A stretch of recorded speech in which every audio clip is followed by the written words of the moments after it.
All right, everybody, welcome to Tour Junkies After Dark. It is dark. It's actually after dark. I'm David very Barnett. Dark. Yeah. Very dark outside. Pat Perry is with me of the Tour Junkies. That's who we are. As opposed to someone else? Yeah. Yeah, we do a podcast called Tour Junkies, and we talk about golf. If you're maybe an NFL guy or something like that, Major League Baseball, and you've stumbled upon this on accident, we're sorry. This has nothing to do with any of that. We cover golf, right? Wait, you're not going to give your running back rankings for the week? Christian McCaffrey, number one. That's what I say. You would go Christian McCaffrey number one? Who else would you take in a PPR league? I mean, I don't mind it, but I mean, I'd probably go with some probably Ty Gurley.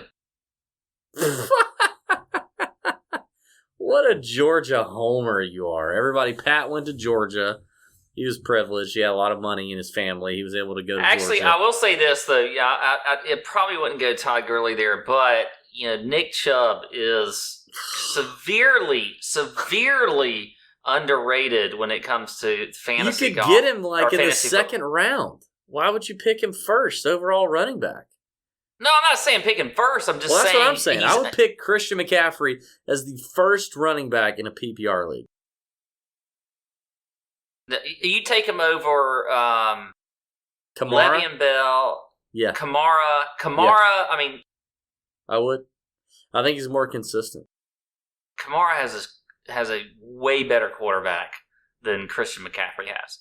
Freaking, I agree, but Cam Newton is just a crap show. Anyway, we're here to talk about golf. This is really weird. This is a unplanned start Yes. to the Tour Junkies podcast. We were talking about the WGC FedEx St. Jude Classic. It is it's a weird week. It's the week after the Open. We hope you guys had a fantastic Open Championship. It was a lot of fun. The WGC event here is typically held at Firestone, but this year it's different. It's held at TPC Southwind, which is normally the host course for the FedEx Cup St. Jude Classic, which is normally just a regular old PGA Tour event with a weak field that occurs before the Open Championship. It's just an all-around weird week. So in terms of course history, you need to look at the FedEx St. Jude Classic. Pat, you can tell us a little bit about the golf course and what you think will be important this week in this little 64-man field no-cut event. What do you think? Yeah, so like you said, this is TPC Southwind. They've played this course since 1989, actually, for the FedEx St. Jude Classic. But now they get a WGC event, so they get better players in this field. We got a stronger event. Like you said, 64 players, no cut. Definitely got to keep that in mind when you're coming up with your players, because it doesn't matter. Everybody's going to get 6 of 6 through. You got to figure out how to differentiate yourself. You got to maybe take a little bit of a risk. But as far as the course is concerned, it's actually pretty difficult. I mean, it's a par 70 playing 7,244 yards. You got Bermuda grass greens. It played 11th most difficult course in 2018. It was 15th in 2017 and 10th in 2016. And here's where I think the difficulty lies with this course, and that is the par 4s. 8 out of the par 4s here, 8 out of the 12 are playing 450 to 500 yards. That is long. That is very long for par 4s. That's where it's difficult on this course. So, don't sleep on it here. I mean, now you got to score. You definitely got to score this week, and that's how you're gonna make your hay when it comes to your tournaments and cashing this week. But still, it is a tough course. A lot of water on this course. You got to avoid that water. You can't screw it up. You gotta hit the fairways. You gotta be good from strokes gained approach. I think that's a good little stat to look at. Definitely a ball striker's course. So there you go. I like this course though. TPC Southwind is a fun course. I think this is going to be a good week, and then we got these players that aren't normally here playing this week. I think it's going to be fun. Yeah, I mean, I think part of I do think it's not a super easy course, but I also don't think it's as hard as it appears on paper.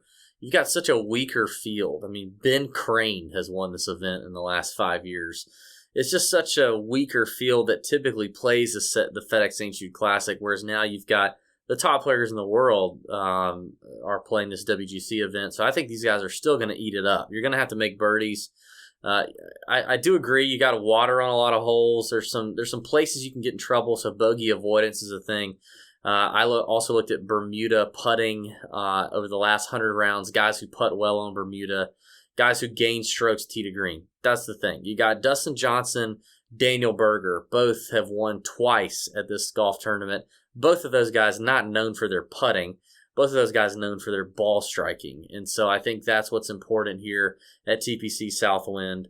But as you say, if you're playing tournaments and you're playing on DraftKings, which is what we're talking about, ownership is really a big freaking deal. You got to have some ownership leverage, as everybody's going to have 6 of 6 through the cut. So ownership leverage is where it's at. And I think that's where it's going to be. So I want to talk to you about a couple picks, Pat. We just had the Tour Junkies podcast, which, by the way, you will be shocked to find out we talked for over an hour and 40 minutes. Now, most of that was not on this FedEx St. Jude. It was a lot of recap of the Open, a lot of takes, a lot of hot takes.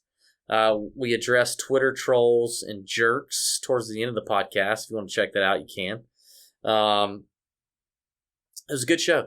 But I do have to disagree with you on a couple players. One guy that you were big on that I don't think is listen, I'm not going to sit here and tell you he's a terrible play. But you're splitting hairs? I'm splitting hairs a little bit. And it's Jason Day at $8,300 who missed the cut at the Open with an abysmal Friday collapse. His tournament before that, the 3M Open, he finished 66th. Okay. I don't see the Jason Day love at 8,300. There are a lot of guys here that I would much rather play in the 8K range on DraftKings than Jason Day. What say you? What say I is that you obviously weren't listening in the podcast because he was my fade in the 8K range. So you obviously weren't listening to me. You checked out. This is what happens when you get the day after a freaking major and you're going to sit there and call me out for a guy I like, but he was a guy I faded. So I appreciate you making the case for me. It's the best case all year you've made for me in the DraftKings the DK After Dark show. I'm embarrassed. We're normally a very professional operation, and I got to say I'm embarrassed. I wrote down, I'm looking at my notes to hammer Pat on the Jason Day play on the DraftKings show. Are you sure? I'm pretty sure.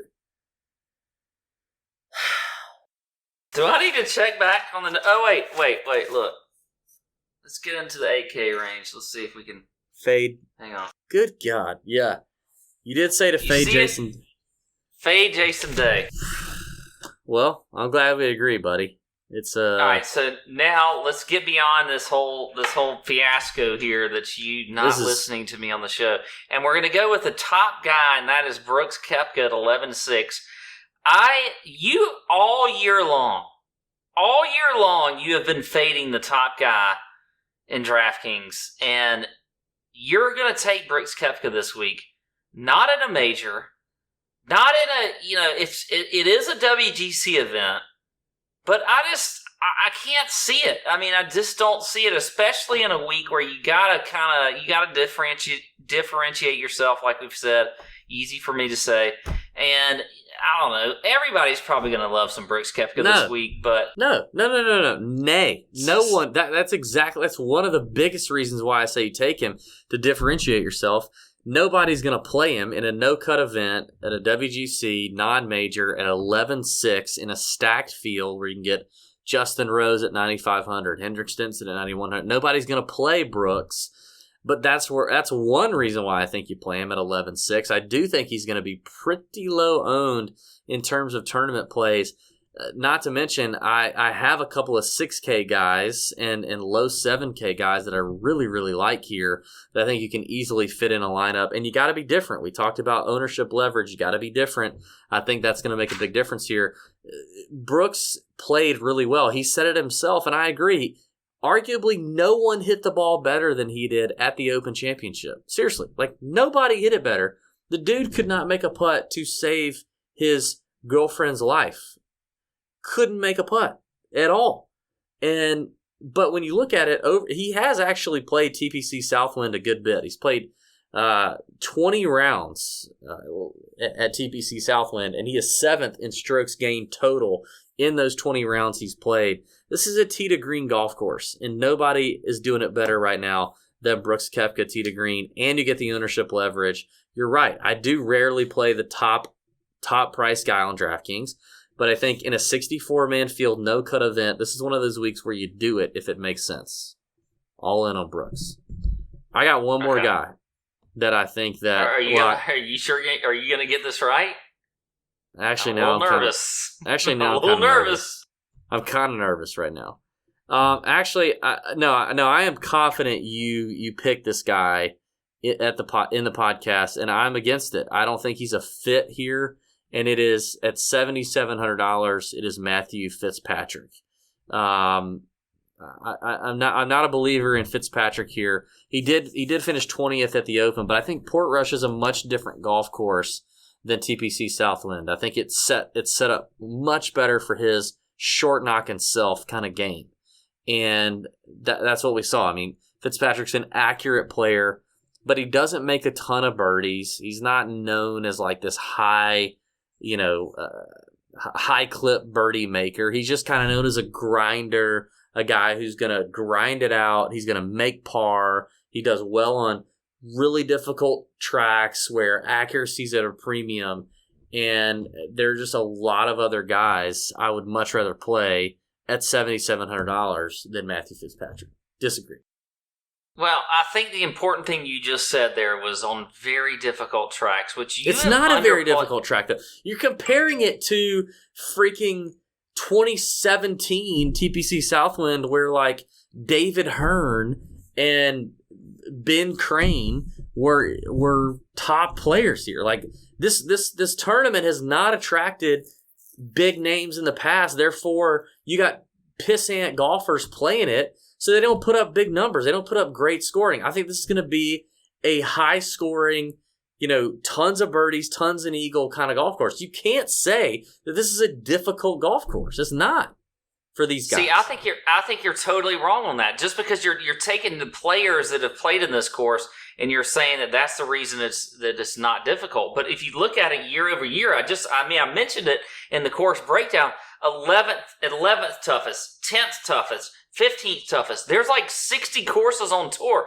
This is a tough course. And look, anybody you've ever I have buddies who have played this course, by the way, in an amateur qualifiers. Of course you do. You privileged son of a gun. Tough course. And you know what? You just said that Matthew Fitzpatrick plays good on tough courses. Well, guess what? Then that's one reason I like him. But if you look at the majors this year, on tough courses, top 20 at the Open Championship just last week, 12th at the U.S. Open. The guy he's been playing extremely well all year. I love him this week. And you know what? Here's another thing. He's third in strokes gained putting on Bermuda grass greens. Another thing you mentioned as being a stat that you liked, well, he's third right there. He putts well on Bermuda grass greens. So I think he actually makes for a very good play this week on a tough course. I don't think these guys are going to score a ton. I don't think this is a bomber's paradise. I think you've got to be accurate off the tee. Look at it. DJ has won this tournament twice. But then you look at the last champions, Fabian Gomez, Ben Crane, people like that, guys that can hit great ball strikers, hitting fairways off the tee. I don't care what the field look like. It's still, you got to, when you're picking players this week, you got to use the best factors you have to indicate who you can play and who is going to play well. And you know what? As far as I'm concerned, I do think you need to be accurate off the tee. I think the rough is going to be thick, and it's not going to get, if you're hitting it in the rough, You're not going to be giving yourself good approach angles into these greens, which are tough to hit. So I think it's going to be extremely important to be accurate off the tee. You can't just bomb and gouge this course. I do not agree with that. I don't think this is going to be a 30 under course like we've seen at the John Deere Classic and the 3M and whatever else. So I think it's going to be difficult. So you're right. It's not going to be There you go. 30 under, Pat. What the hell? Like, it's not going to be 30 under, but it's going to be like 18 under. All right, it's going to be like 20 under. These guys are going to go low I don't here. believe so. I think you're going to be in that 12 to 14 range. Freaking Portrush was just won at 16 or 15 or whatever it was. This isn't a Portrush. These guys are going to eat this course alive. I'm sorry, but you have to take into account the strength of field. Like, you know that. You have to take into account strength of field. And when DJ is by a mile the best player in this field over the last 5 years, that's worth weighing into account. Like, I'm sorry, WGC event changes the whole thing. It's why Brooks is going to give a rip, and it's why the field is too strong to take a Matthew Fitzpatrick, and it's where, you know, two-time winners DJ and Daniel Berger, two guys who hit it a long way and who strike the crap out of their balls on a regular basis, are where it really, really matters. Now, I do think strokes gained Bermuda's... So you mentioned bogey avoidance and things like that, and there's a lot of water on this course. There's a lot of trouble in this course. So Sure, you're just gonna, okay, Matthew Fitzpatrick is going to avoid the numbers. Bogey avoidance is something I want to look at, meaning it's a tough course, because whenever you're looking at bogey avoidance and things like that, you're looking at a tough course. But yet, I'm not going to really factor that in because it's an easy Matthew course. Fitzpatrick is going to finish 30th. That's where he's going to finish. He's going to finish 30th. That's $7,700, but he's going to do nothing for you. He does not have the upside at a venue like this, in a field like this. He doesn't have the upside. Ball game. Who we betting this week? Why don't you ball game? The ball game is, why don't you listen to me when it comes to Jason Day? But let's go. So betting this week, I'm going to go with a few guys. I got a few guys here. I'm going to start with my, I guess, the shortest odds. I like some Patrick Reed at 45 to 1. We've been on him. We were on him at the Open. He's been a guy that's been playing extremely well lately. So I like Patrick Reed at 45 to 1. Another guy, Terrell Hatton at 55 to 1. I think is a great play this week. He's been solid all year. Hate him or not, he likes to chuck clubs wherever he wants to. He just throws them all over, breaks clubs, whatever. I like some Hatton. Another guy, Rafa Cabrera Bello at 70 to 1. Oof. And you know what? He has played here before. Damn it, if I didn't forget where he finished, but it was actually pretty good a couple years ago. But anyway, 71, I like him. Hao Tong Lee at 125 to 1. Hao Tong Lee, I like him. And then Lucas Beauregard at 250 to 1, I think is also a good play. I mean, why not? Put $5 on Lucas Beauregard. He's got a cool name. Sounds like a beer. 250 to 1. Hey, of all those picks, the only one I agree with is Lucas Beauregard. Big fan of Lucas Beauregard. If I'm going short odds, I'm going Gary Woodland at 55 to 1. Just barely missed the cut at the Open. Ball striking full. U.S. Open champion in a field of 64, and DK is going to give it to you at 55 to 1. I think you got to take it. A guy who I know you liked on the podcast in terms of DFS, Billy Horschel at 70 to 1. Billy Horschel in great form. He's always a ball striker, premier ball striker, but he sucks at the Open. He just does, and he sucked at the Open this past week. But I think TPC Southwind is a golf course. Billy Horschel can bounce back at 70 to 1. I like that number. Danny Willett at 100 to 1, who just finished 6th at the Open Championship, who's come around and is having a pretty good year. Danny Willett is. Also, in terms of the PGA Tour FedEx Cup standings, he is 107th in the FedEx Cup. He could use a few extra buffer points as the FedEx Cup is coming to a close here after next week. I like him at 100 to 1. I'm going to go Matthew Wolff, the rookie and recent first-time winner, at 125 to 1. Just won a few weeks ago. All right? Bombs it off the tee. Tee to green stud. No fear. Here he is playing in a no-cut event where I think you're going to have to score a lot. Love him at 125 to 1. And then, like your boy Lucas Beauregard, another long shot at a ridiculous number on DraftKings at 250 to 1. I'm going to go with Justin Harding, a European Tour player who makes his hay on the European Tour primarily, but has played in plenty of PGA Tour events stateside and played really, really well, including in strong fields. He was on the first page of the leaderboard at the Open Championship going into Sunday, had a rough Sunday, but 250 to 1 for Justin Harding, a guy who scores a lot, who also hits it a long way. The guy had like 15 birdies and a couple eagles at Portrush last week. He's hot right now. So I think he could get nuclear and win this thing, even in a strong field. 251 is stupid. That's it. Pat, any closing comments this week for the FedEx St. Jude WGC event? No, that is all I got. Great. David, great show. Great show. Awesome show. We'll be back next week for the Wyndham Championship, the final event of the 2018-2019 PGA Tour season. It's crazy. Then we got the tour, the FedEx Cup playoffs, Tour Championship, all that good stuff. And then like 4 minutes later, the new season starts. So it's going to be great. Thanks. Subscribe, hit the like button if you're watching on YouTube. Check us out, tourjunkies.com. May your screens be green on DraftKings. See ya!